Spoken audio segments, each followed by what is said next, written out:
মেহেদী হাসান মিরাজ তিনি তার বড় বড় একটা আক্ষেপ রয়েছে, তিনি টপ অর্ডারে খেলতে চান বা সামনের দিকে আসলে ব্যাট করতে চান, সেই সুযোগ তিনি পান না। তাকে অনেক সময় দেখতে হয় যে মিডল অর্ডার বা লেট মিডল অর্ডারে তাকে নামতে হচ্ছে। তো আলটিমেটলি এবারে চ্যাম্পিয়ন্স ট্রফিতে মেহেদী মিরাজ যেহেতু ভাইস ক্যাপ্টেন এবং তার সামনে তিনি প্রুভ করে যাচ্ছেন তার ব্যাটিং দিয়ে, আপনার কি মনে হচ্ছে যে টপ অর্ডারে তার একটা পজিশন এই মুহূর্তে প্রাপ্য? আমার মনে হয় মিরাজ, আমরা যে বিপিএলটা খেললাম এখানে আমার টিমেই ছিল মিরাজ এবং ও ওপেনিং করেছে, ও সাকসেসফুল হয়েছে, কয়েকটা ম্যাচে রান করেছে ও।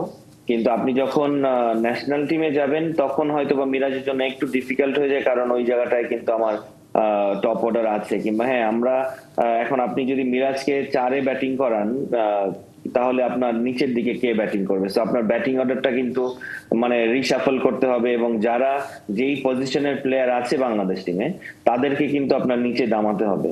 তো আমার মনে হয় মিরাজকে আমরা যদি মিডল অর্ডার কিংবা লেট মিডল অর্ডার ইউজ করি, আমার মনে হয় ওয়ান ডে ফরম্যাটে ওইখানেই মিরাজের জন্য ভালো হবে এবং ওই জায়গাটায় যে আরো বেটার পারফর্ম করতে পারবে, আমার কাছে মনে হয় এটা।